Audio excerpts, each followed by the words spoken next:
Life को plan नहीं कर सकते हैं।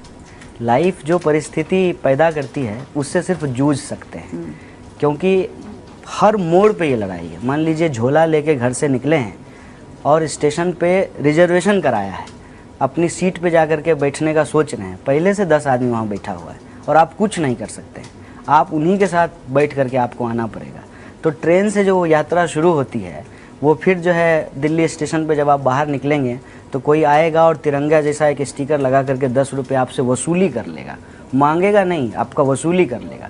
फिर ऑटो वाला जो है किराए में आपको ठग लेगा, देख के ही आप लगेंगे कि आप बिहार से आए हैं, तो 100 की जगह इससे 200 वसूल लो, वो हो जाएगा। फिर आप जब जाएंगे किराएदार के तौर पे एक मकान मालिक के पास, तो वो आपसे फिर उसी नज़र में देखेगा, कहाँ से आए हो, बिहार से आए हो, चलो उधर जाओ, उधर खड़ा रहो। मतलब पैसा हम ही दे रहे हैं, हमारे पैसे से वो जिएगा, उसके बाल बच्चे शौक मौज हमारे पैसे से करेंगे, लेकिन एहसान ऐसे जताएंगे जैसे वो हमारे ऊपर कोई उपकार कर रहे हों। तो ये ज़िंदगी से जूझने की आदत सी हो गई है।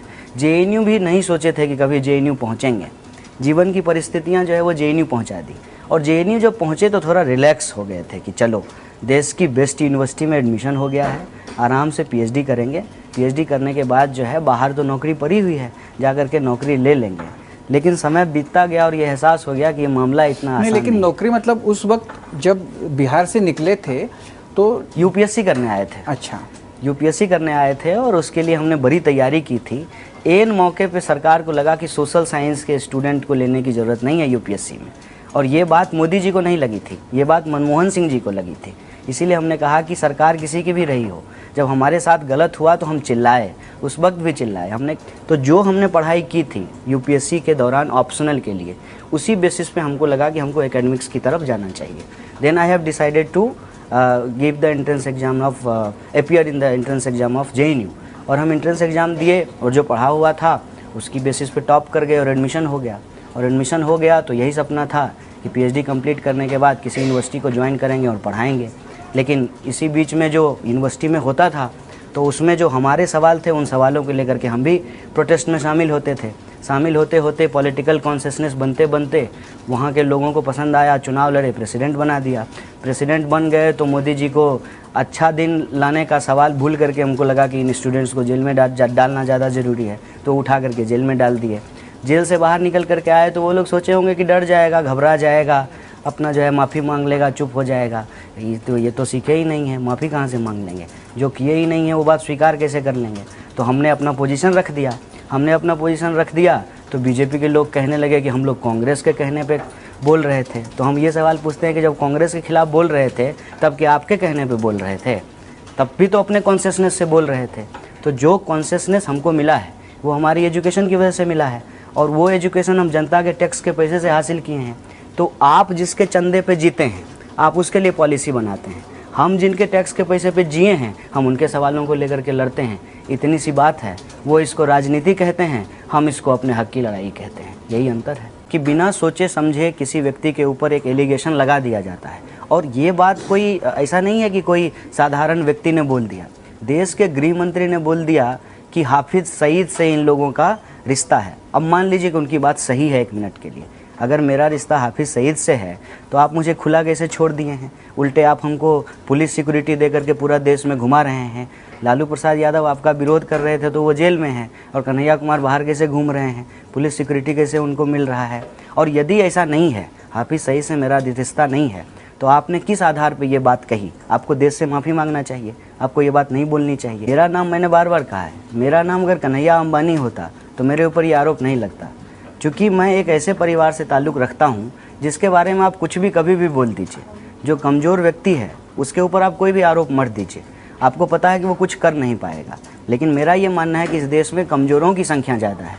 जिस दिन हम कमज़ोरों को इकट्ठा कर लेंगे उस दिन इनकी ताकत ख़त्म हो जाएगी और हमारी ताकत आ जाएगी। पूरा का पूरा जेएनयू के ऊपर जो एलिगेशन है उसके पीछे क्लास कॉन्शियसनेस काम कर रहा है। जेएनयू एक ऐसी यूनिवर्सिटी है जहाँ आज भी 120 रुपये में पढ़ाई होती है। अब 120 रुपये में यदि कहीं पढ़ाई होगी तो ऑब्वियसली इस देश का कोई भी कमज़ोर व्यक्ति जा करके वहाँ पढ़ाई कर सकता है और अपनी मेरिट से वहाँ का एंट्रेंस एग्जामिनेशन पास करके वहाँ एडमिशन ले सकता है। मैंने भी एंट्रेंस एग्ज़ाम दिया और एंट्रेंस एग्जामिनेशन में मैंने टॉप किया था, पूरे ऑल इंडिया में मेरा रैंक 1 था, तब जा कर के मेरा वहाँ पे एडमिशन हुआ। और हमने ईमानदारी से अपनी पढ़ाई की, हमने एमफिल कंप्लीट किया और आज मैंने अपनी पीएचडी भी कंप्लीट कर ली है। लेकिन ये जो कमज़ोर लोग आकर के पढ़ लें, जो समाज के दबे कुचले लोग हैं वो आकर के पढ़ लें, तो आखिर होटल में प्लेट कौन धोएगा, रिक्शा कौन खींचेगा, ये क्लास कॉन्शसनेस तो हमेशा होता है। ये महाभारत के काल में भी था कि द्रोणाचार्य ने एकलव्य को शिक्षा देने से क्यों मना किया, क्यों जो है अर्जुन को वो धनुष सिखाएंगे और एकलव्य को नहीं सिखाएंगे, और एकलव्य यदि अपने दम पे सीख लेगा तो उसका अंगूठा काट लेंगे। तो ये तो प्रोसेस चलता है। देश में पहली बार जब एजुकेशन बिल लाया गया बिहार असेंबली में, तो हमारे यहाँ के एक महाराज थे, दरभंगा महाराज, उन्होंने कहा कि ये आप क्या कह रहे हैं कि सबको शिक्षा देंगे, सब स्कूल जाएगा तो हमारी खेत में बकरी कौन चराएगा। ये ऑफिशियल स्टेटमेंट है, रिकॉर्डेड डॉक्यूमेंट है ये। तो आज पब्लिक फंडेड एजुकेशन के ऊपर जो अटैक है, वो अटैक इसलिए है ताकि सबसे पहले तो उसका लैंड जो है वो कैप्चर किया जा सके। अब दिल्ली जैसे शहर में 1000 एकड़ की ज़मीन है जेएनयू के पास, वहाँ पे मॉल बनेगा, वहाँ पे होटल बनेगा, यूनिवर्सिटी होने की क्या ज़रूरत है। लेकिन ऐसा लगता है कि जेएनयू का जो मतलब जो स्टेटस है, जेएनयू की जो एक वहाँ की हैसियत है, तो उसको कम करके इस तरह का वहाँ कुछ होगा। वो कम कर नहीं पाते हैं ना। अब इतना वो जो है 1 साल बदनाम किए कि जेएनयू ख़राब जगह है, ख़राब जगह है, और फिर उसी साल जो है जेएनयू को बेस्ट यूनिवर्सिटी का राष्ट्रपति पुरस्कार मिल गया। हम क्या प्रोड्यूस कर रहे हैं उससे हमारी पहचान है। हम अच्छा रिसर्च प्रोड्यूस कर रहे हैं, हमारे यहाँ से लोग IAS IPS बन रहे हैं, अच्छे एकेडमिशियन बन रहे हैं, अच्छे पॉलिटिशियन भी बन रहे हैं। इनको भी बोलने में जो है अब शर्म आ रही है कि इनकी जो रक्षा मंत्री हैं वो जेएनयू की प्रोडक्ट हैं, वहाँ से पढ़ करके आई हैं। जो अलग अलग राज्य के, गुजरात के चीफ सेक्रेटरी वो जेएनयू से हैं, जहाँ आप गुजरात मॉडल ये बोल रहे हैं। तो ये किसी यूनिवर्सिटी का जो विरासत है, जिसने उसका जो कंट्रीब्यूशन है सोसाइटी में, उसको इस तरीके से वो नज़रअंदाज नहीं कर सकते हैं। मैंने पीएचडी बिल्कुल अपने समय पे ख़त्म की है। हर किसी को पीएचडी करने में इतना ही समय लगता है। उल्टे यूरोप में और अमेरिका में पीएचडी करने में लोग 7 साल लगाते हैं, हमने 5 साल में अपनी पीएचडी ख़त्म की है। और जो सवाल पूछ रहे हैं उनके सवाल का स्वागत करते हुए मैं उनको एक और सवाल देता हूँ कि मैंने 30 साल में पीएचडी कर ली, मोदी जी 35 साल में एमए किए, उस पर को लोग सवाल क्यों नहीं पूछते हैं। तो चूँकि मैं एक साधारण इंसान हूँ तो जो मन करे वो पूछ लीजिए, लेकिन जिससे सवाल पूछना चाहिए उससे आप घबरा रहे हैं, उससे आप सवाल पूछ नहीं रहे हैं, क्योंकि उससे सवाल पूछेंगे तो आपको नौकरी से निकाल दिया जाएगा, आपके ऊपर हमला हो जाएगा, गौरी लंकेश की तरह आपकी हत्या हो जाएगी, डॉक्टर दाभोलकर की तरह आपकी हत्या हो जाएगी। तो कमज़ोर आदमी से तो कोई भी सवाल पूछ लेगा, लेकिन सवाल पूछने की हिम्मत वहाँ दिखानी चाहिए ना, जब सामने में कोई ताकतवर इंसान हो। वहाँ तो कोई सवाल पूछ नहीं रहा है। देश बहुत मज़ेदार है सर। इस देश में जो है लोग गांधी की बुराई करते हैं, हम कन्हैया कुमार क्या है उसके सामने में, हम तो कुछ भी नहीं हैं। हिस्ट्री जज करेगा आपको कि आप क्या किए हैं। अब हमारे यहाँ देख लीजिए, लालू प्रसाद यादव जी के बारे में बहुत कुछ बोला गया, लेकिन आज हिस्ट्री जज कर रहा है ना कि क्यों वो जेल में है। वो यदि तालमेल कर लेते बीजेपी से तो बहुत अच्छा आदमी होते, वो आडवाणी की रथ नहीं रोकते तो बहुत अच्छा आदमी होते। और वो जो है डेवलपमेंट नहीं किए, कोट एंड कोट, पुल के नीचे लाइट नहीं लगाई, तो जो है बिहार को पीछे लेकर के चले गए। लेकिन बिहार के जो बहुजन लोग हैं उनको जो उन्होंने स्वर दिया, ये बात अब उनको पता चल रही है ना। मछली को पानी की कीमत तब पता चलती है जब मछली पानी से बाहर आता है, तब उसको पता चलता है कि पानी क्या होता है। स्टूडेंट मूवमेंट के भीतर आइडियोलॉजिकल डिफरेंसेज होना एक बात है, लेकिन स्टूडेंट मूवमेंट को ही अटैक करना, मैं समझता हूँ ये तो एक बहुत ही दूसरे दिशा में बात को ले जाने वाली बात है। इसलिए मैं इस पे ना दुखी होता हूँ, ना मैं इस पे जो है अपनी कोई बात रखता हूँ, ना डिफेंस में कुछ बोलता हूँ। मुझे बस एक ही बात का भरोसा है कि जो मैं कर रहा हूँ, अगर मैं सही कर रहा हूँ तो हिस्ट्री जो है हमको सही साबित करेगी, अगर मैं गलत कर रहा हूँ तो हिस्ट्री हमको जो है गलत साबित करेगी। ये तो क्या है सर कि जब माँ के पेट में होते हैं तभी आपके साथ शुरू हो जाती है। किसको पोलियो का टीका मिलेगा और किसको नहीं मिलेगा ये तो सरकार ही निर्धारित करती है ना। अगर सबके लिए फ्री पोलियो का टीका नहीं होता तो आज गरीब लोगों के जो मतलब गरीब लोग हैं उनकी बीबी को या उनको टीका नहीं मिलता और उनका बच्चा पोलियोग्रस्त पैदा होता, तो आपके पैदा होने से पहले राजनीति आपके साथ शुरू हो जाती है। फ़र्क यही हुआ है कि अब हम राजनीति समझने लगे हैं कि हमारे साथ कैसे राजनीति होती है। अब एक एग्जाम्पल आपको बता देते हैं, इसको समझिएगा, फिर मैं आपके वर्जन 1 और वर्जन 2 के सवाल पे आऊँगा। कि मेरे घर में 16 लोग जो है एक्सटेंडेड फैमिली में वो आर्मी की नौकरी करते हैं, और हमारे ऊपर क्या आरोप है कि हम आर्मी के ख़िलाफ़ बोलते हैं।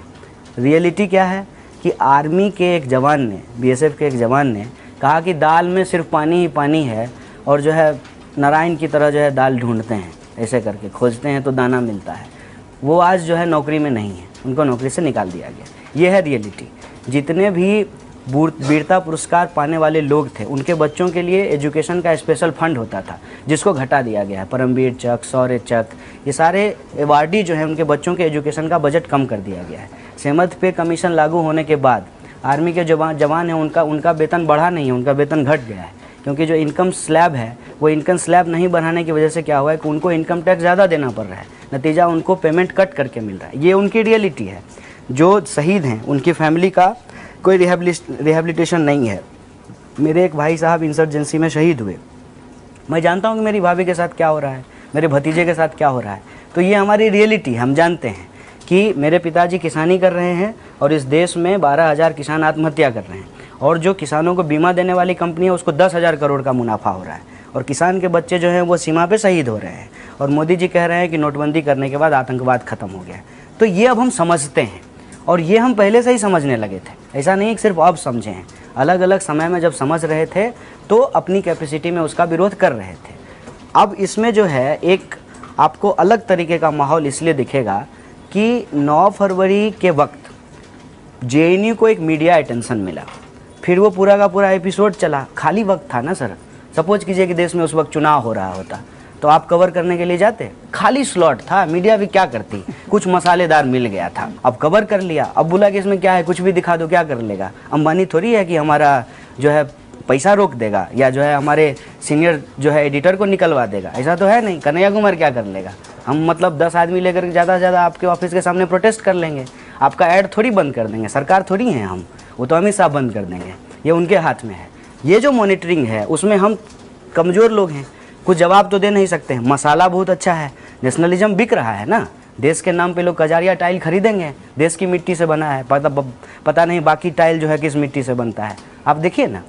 तो ये जो मार्केटिंग हुई है रिलीजन का, आर्मी का, नेशनलिज्म का, इसमें सरकार में जो बैठे हुए लोग हैं उनको फ़ायदा है। और इसको लेकर के अगर कोई पंचिंग बैग मिल जाए कन्हैया कुमार टाइप से जो लाल सलाम बोलता है, तो कन्हैया कुमार को जेल में भी डालेंगे, इसकी आइडियोलॉजी को क्रिमिनलाइज भी करेंगे, और पूरे देश के भीतर जो भी बोलेगा उसको एक लाइन बोल देंगे कि ये अर्बन नक्सल है। तो ये वर्जन दरअसल मेरा नहीं है सर, ये वर्जन उनका है। 2014 के चुनाव प्रचार के दौरान का वर्जन, जिसमें मोदी जी इलेक्शन कैंपेन कर रहे थे, वादे कर रहे थे, और 2014 के बाद का वर्जन, जिसमें उन्होंने कहा कि जो वादा किया वो जुमला था, वादा किया था अच्छा दिन लाने का और क्रेडिट ले रहे हैं एलईडी बल्ब लगाने का। तो ये आपको देखना पड़ेगा ना कि 4 महीने पहले जो कंपनी बनी है उसको राफेल का डील कैसे मिल गया। वर्जन हमारा नहीं बदला है सर, वर्जन हमारा वही है। हम लोग जो हैं बहुत साधारण लोग हैं सर।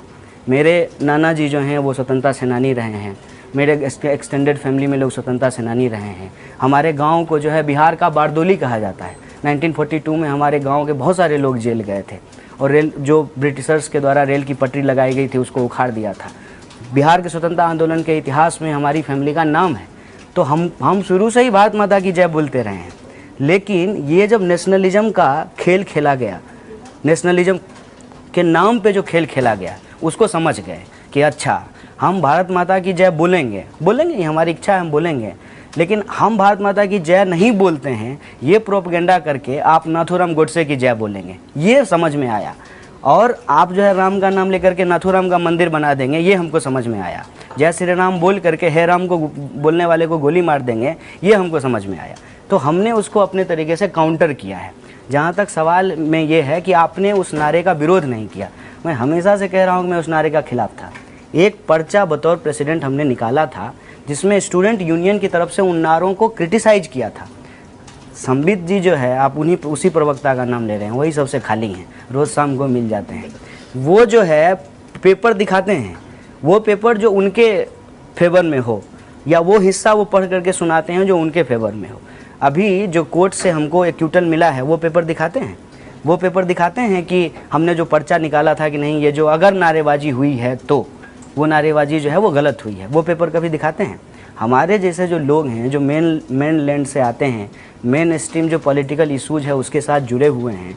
मान लीजिए मैं कम्युनिस्ट पार्टी ऑफ इंडिया का मेंबर हूँ, तो कम्युनिस्ट पार्टी ऑफ इंडिया एक राष्ट्रीय पार्टी है ना। एक राष्ट्रीय पार्टी को आप इंटरनेशनल कह रहे हैं, तो फिर वो राष्ट्रीय पार्टी कैसे है? चुनाव आयोग ने जो है उसको राष्ट्रीय पार्टी होने का दर्जा क्यों दिया है? कुल 7 ही राष्ट्रीय पार्टी है ना इस देश में, उसमें से कम्युनिस्ट पार्टी ऑफ इंडिया है। तो ये जो प्रोपेगेंडा है, उस प्रोपेगेंडा को हम बहुत अच्छे से समझते हैं कि नारेबाजी का बहाना करके कुछ ऐसा जो है रचा जाए ताकि हमारे असली सवाल को डाइवर्ट कर दिया जाए। उस दौरान हमारे लिए ये अफजल गुरु और नारेबाजी ये इम्पोर्टेंट नहीं था। उस दौरान हम लोग आंदोलन में थे कि जो पीएचडी स्कॉलर का फेलोशिप बंद किया गया है उसको न सिर्फ चालू किया जाए, उसको बढ़ाया जाए। साथ ही साथ रोहित वेमुला का जो इंसिडेंट हुआ था तो justice for Rohit Vemula movement हम लोग चला रहे थे। सवाल हमारा ये था, नारेबाजी का बहाना करके उसको कहीं और डाइवर्ट करके पहुंचा दिया।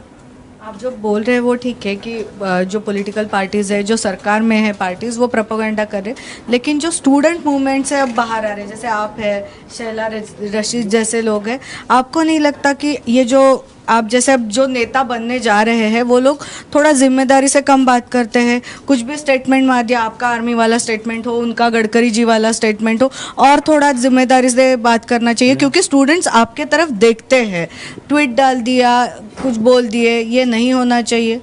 नहीं देखिए, मैं तो कोशिश करता हूँ कि मैं जिम्मेदारी से ही बात करूँ, लेकिन आपको वो जिम्मेदारी पूर्ण बात पहुँची है कि नहीं पहुँची है हमको नहीं मालूम। आपको पता है कि इस देश में अभी फेक न्यूज़ की क्या हालत है।